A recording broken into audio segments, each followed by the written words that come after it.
Good evening and salutations, my Days of Elias fans.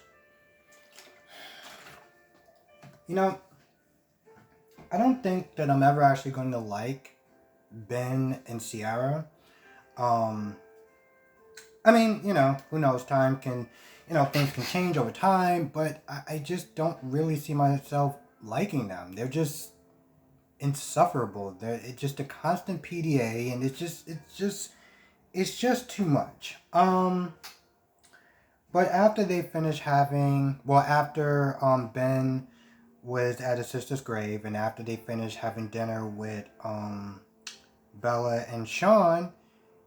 Well, here's the thing: the dinner with Bella and Sean, they did talk about Jake for a little bit, and um, it seemed like Sean was kind of interrogating Ben as far as what was going on with Jake. You last talked to him. What was his mood like and stuff like that. But Ciara kind of shut it down a little bit because they were supposed to be going out, just having dinner and stuff like that. And to be honest, even when Ciara brought up the fact about, it's crazy, we saw, we were just hanging out with Gabby and Jake and stuff like that, and, we're about to sit there and have the dinner, you sort of look on Ben's face like, oh. So, you can see him the whole time just trying to formulate some sort of plan, about how to talk, because he already knew that Sean was going to ask some questions. So, for the most part, Ben just kind of evaded and was like, yeah, I talked to him and stuff like that, and he said he had something to do, and that was about it. Like, we all know damn well there was more to it than just he simply had to talk. Yeah.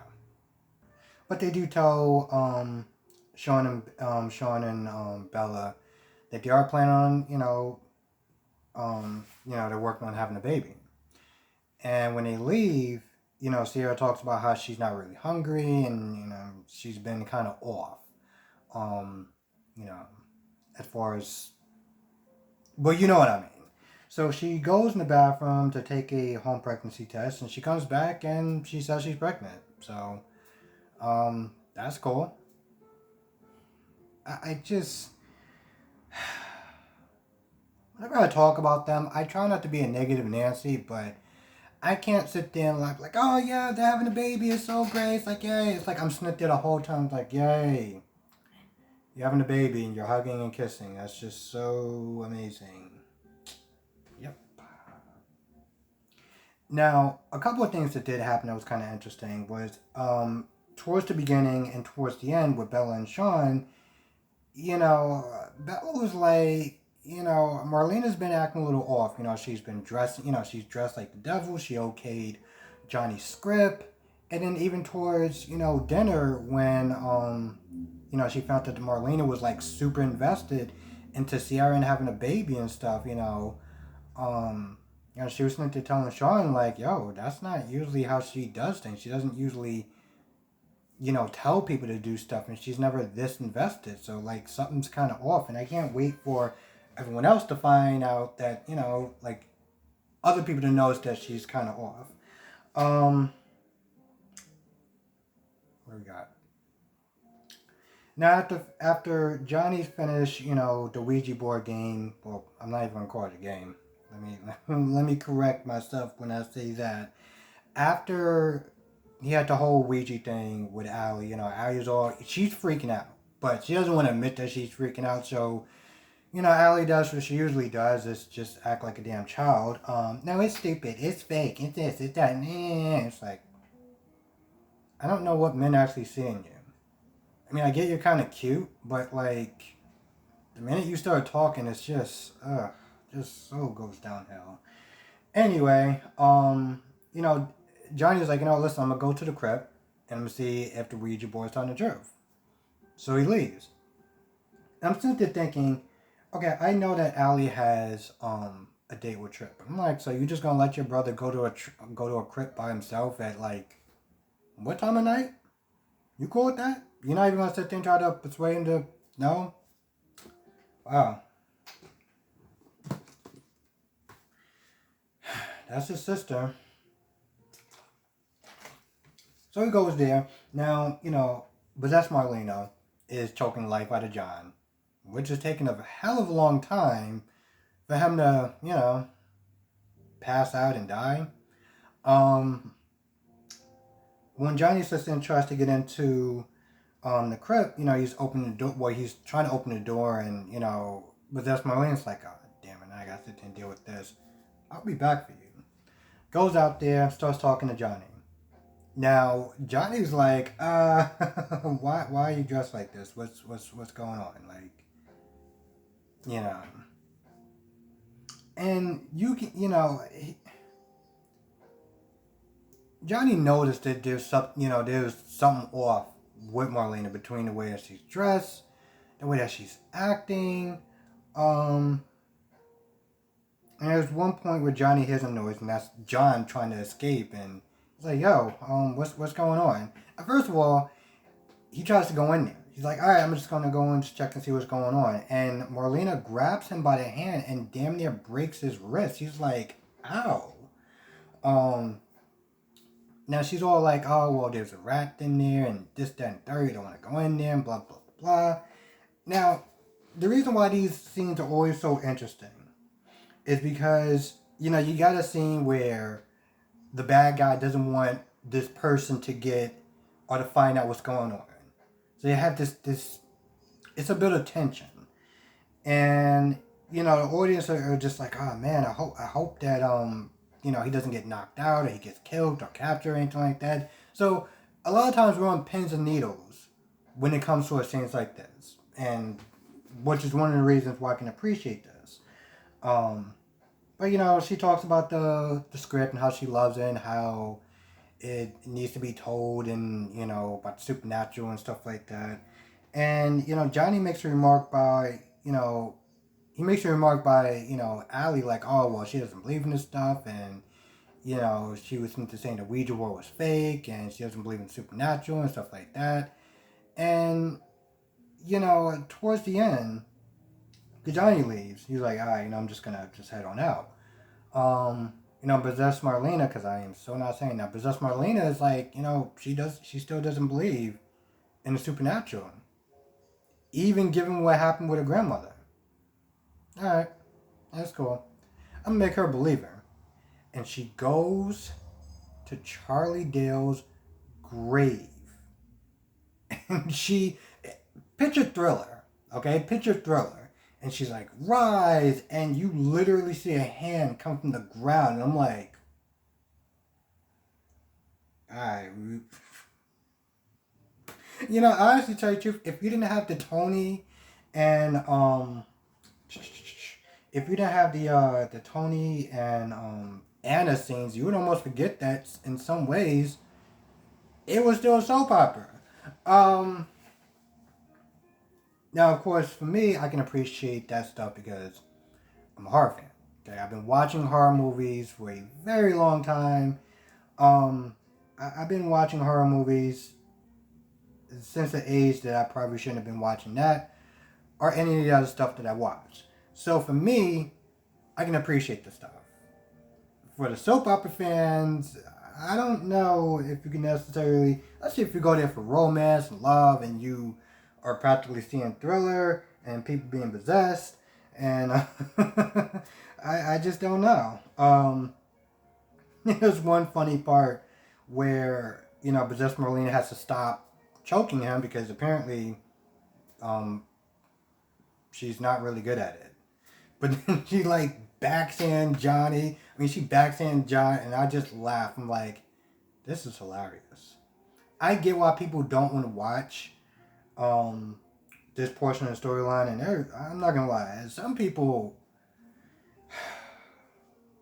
Here's the thing. I get that everyone has a different set of opinions. And, you may not agree with the way the storyline's going and stuff like that. And you're like, I'm just not going to watch it. Or, I'm just going to tap out for now. I'll come back when the storyline is over. And whatever. You can say your comments in a way where it is respectful and honest. Unfortunately, some of the comments that I've seen, because, I go to the like Marlena's, the actor that plays Marlena, and then the actor that plays just gonna call him Eric. Doug. I visit their pages. Um, and when you go in the comment section, sometimes people are just outright like. I get like there's a fine line between passionate fans and whatever I was reading, because some people get really nasty about this storyline. It's like you can simply just not watch. Like, I mean, it is an option, but people don't like to go that way. They don't like to go that way. They like to go like, I'm gonna do this and that. I'm gonna sit there and say this, and I'm not gonna watch it, but I'm gonna sit there and say a whole bunch of negative comments about a particular subject that I don't like. It's ridiculous. It's like, all right, I get it. You don't like it, but let's not sit there and be rude to the people that are doing, the actors. Like at the end of the day, one, they're real people. Okay, like they didn't write the story. They didn't sit there and say, oh, let's all take a vote. So it gets a little crazy. Yeah, it gets a little crazy. Now, I personally could have did without the Tony and Anna stuff. Like I really could have. Only a couple of interesting things that really happened. Um, One, found out that Anna wants to be in the story, and she wants Tony to be in it too. I guess Anna is going to be playing. She wants to play Kristen, and she wants Tony to play his brother that fake like he was him. So Tony doesn't want to do it. Honestly, tell you the truth, in the beginning, Tony doesn't want to do it. He was like, yo, listen, it was dark chapter in my family's lives. Um, I don't really want to do this anyway. And, like, no. But Anna, she's like, we could sit there and do a rewrite. And then Tony was like, that's not, the audience wouldn't like that. And so, I think more or less Tony comes around to wanting to be in the movie. Now, I guess there's a couple of things that's a little off, like Tony and Kristen actually being a thing, even though like they're brother and sister maybe, but they're not blood related. And